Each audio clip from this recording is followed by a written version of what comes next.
On dit les civilisations noires, mais je crois qu'il faudrait changer ce nom. Parce que noir, la couleur ne détermine pas l'identité.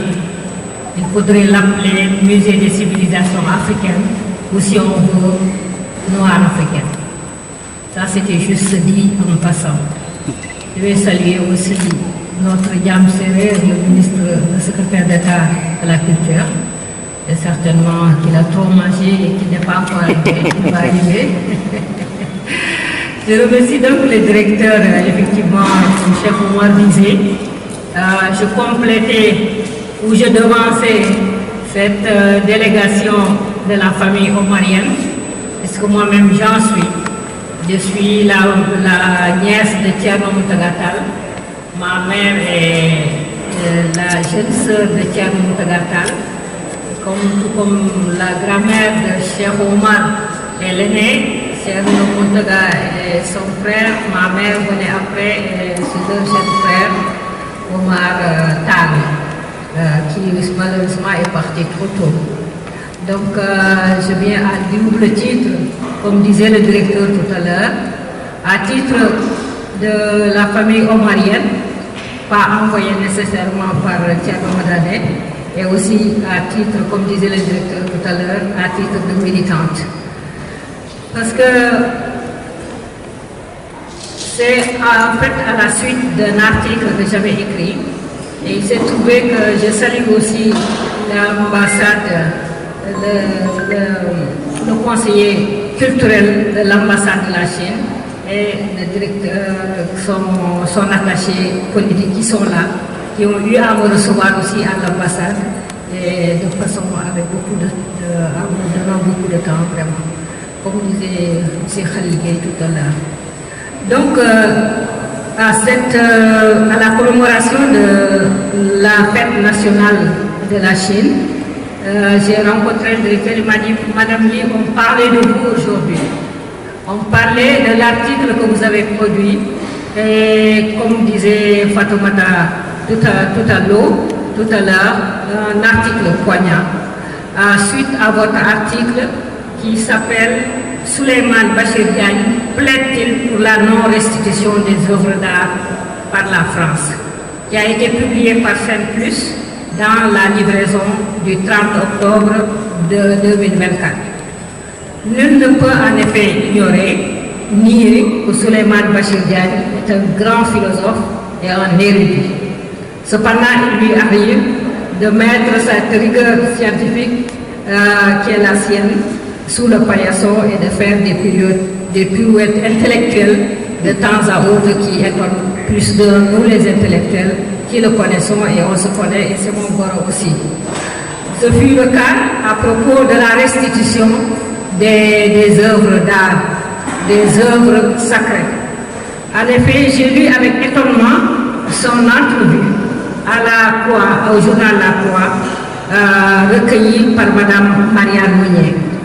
La Croix titre d'ailleurs cet article avec le fond de sa pensée, c'est-à-dire la restitution, les œuvres d'art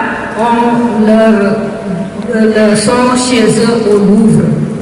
Voilà la thèse que l'intellectuel Souleymane Bachir Diagne défendait au nom de l'universalisme. D'ailleurs, le président Macron s'est fait le plaisir de citer cela, cet universalisme qu'il prône, lors de l'ouverture de la francophonie, de la 10e session de la francophonie, qui s'est passée en France cette fois-ci, comme vous le savez. À la question de Mme Monnier, vous sentez-vous confronté ici à un récit colonial qui célèbre une France au centre du monde, comme certaines voix le dénoncent? Professeur Diagne répond. Je me faisais cette idée du Louvre jusqu'à l'inauguration en 2000. Dès lors, j'ai commencé à reconsidérer cette notion et me dire que d'une certaine façon, ce pavillon des sessions recevait ces objets chez eux. Pire encore, professeur Diagne renforce son argumentaire par des prétendus propos du professeur Amadou Mokhtar Mbow. Il affirme, je cite, mais dans le même temps, M. Mbow reconnaissait que ce patrimoine avait pris racine sur la terre d'Ampon. Prendre racine dans un pays où on a résidé pendant longtemps n'est point étonnant. Mais est-ce à dire qu'on va oublier ces racines originelles ou qu'on ne peut pas y retourner?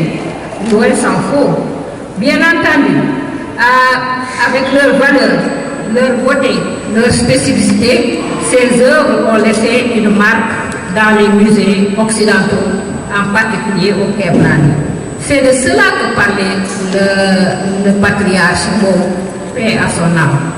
D'ailleurs, l'historienne Bénédicte Savoie, qui a fait le rapport justement sur les objets avec Felmin Sarr, nous apprend dans son essai Le long combat de l'Afrique pour son art, édition Seuil, qu'alors qu'il était directeur de l'UNESCO, le Sénégalais Amadou Mokhtar Mbow, dans un discours qui fera date, défend fermement que, je cite, ces biens de culture qui sont partis de leur être, les hommes et les femmes de ces pays ont le droit de les recouvrer. Fin de citation. M. Mbow n'a jamais vacillé dans cette position qui avait été saluée ce jour-là par le présentateur français Roger Gicquel dans le journal télévisé de la FM. Madame Savoie rappelle également que la demande de la restitution des objets d'art arrachés de force, comme le démontraient tout à l'heure nos artistes, a débuté par une bombe en forme d'injection dès les premières heures des indépendances africaines. Rendez l'art nègre avait exigé avec force le journaliste béninois Paulin Joachim à la une du mensuel sénégalais Biko, qui était lu dans toute l'Afrique francophone. Combat que portera Amadou Mokhtar Mbow et beaucoup d'autres Africains est repris aujourd'hui par la jeunesse africaine, comme le disait Cheikh Omar tout à l'heure. Ce faisant, je lui posais cette question, je me posais ces questions et je vous pose ces questions. Pourquoi, professeur, votre plaidoyer au nom de l'universel s'en tient-il uniquement à des objets d'art et ne s'étend-il pas aux humains? N'est-ce pas par là que votre plaidoyer aurait dû commencer? Pourquoi ne dites-vous pas aux Français, au nom de votre conception d'universalité, que les Africains qui arrivent en France sont chez eux? Ce qui est fondamentalement vrai et fondé, car leurs ancêtres ont défendu cette France, ont versé énormément de leur sang sur cette terre française en vue de les sauver de la domination nazie et des humiliations hitlériennes. Nous aurons de sortir d'une semaine où on parlait justement de Thiaroye 44, le 80e anniversaire du massacre de ses ancêtres qui ont été libérés de la France et qui n'ont reçu comme retour que la mise à mort.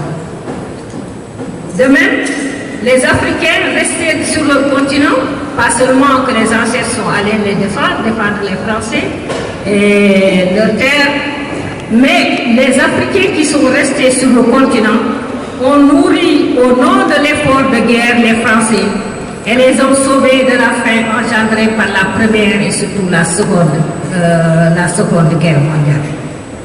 Les biens et les ressources de l'Afrique, diamants, or, argent, manganèse, cobalt, uranium, phosphate, cuivre et tant d'autres, ont enrichi l'Europe et contribué à sa construction et à son essor économique.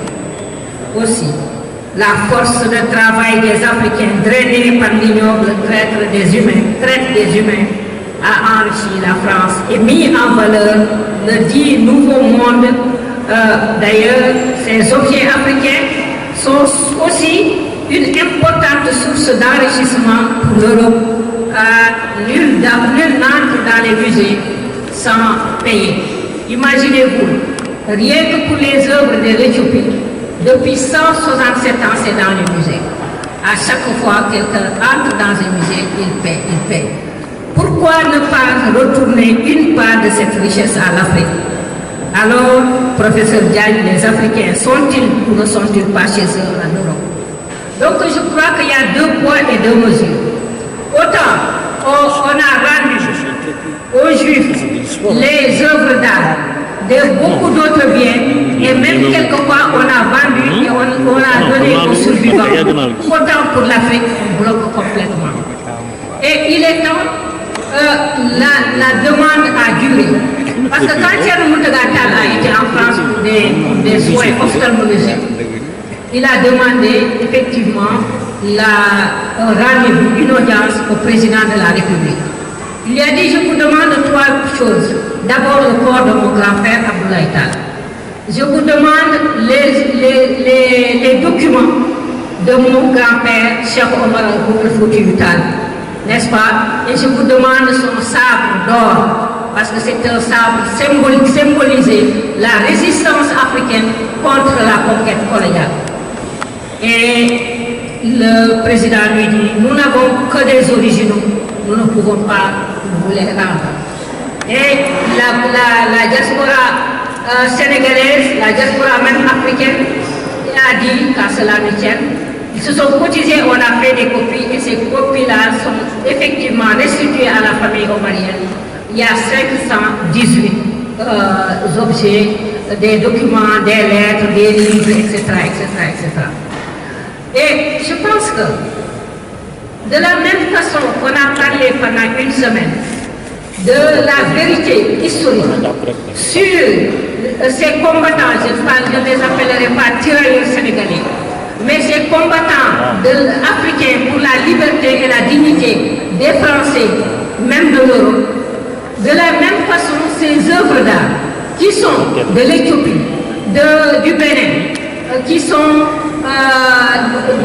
du Gabon, de la Côte d'Ivoire, de l'Afrique du Nord, de l'Algérie, etc., doivent être restitués.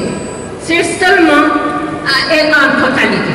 C'est seulement eux qui peuvent les prêter. Parce que quand on demande, parce qu'ils ont cimenté ce vol par une loi qui ne permet que seul peut détruire le Parlement.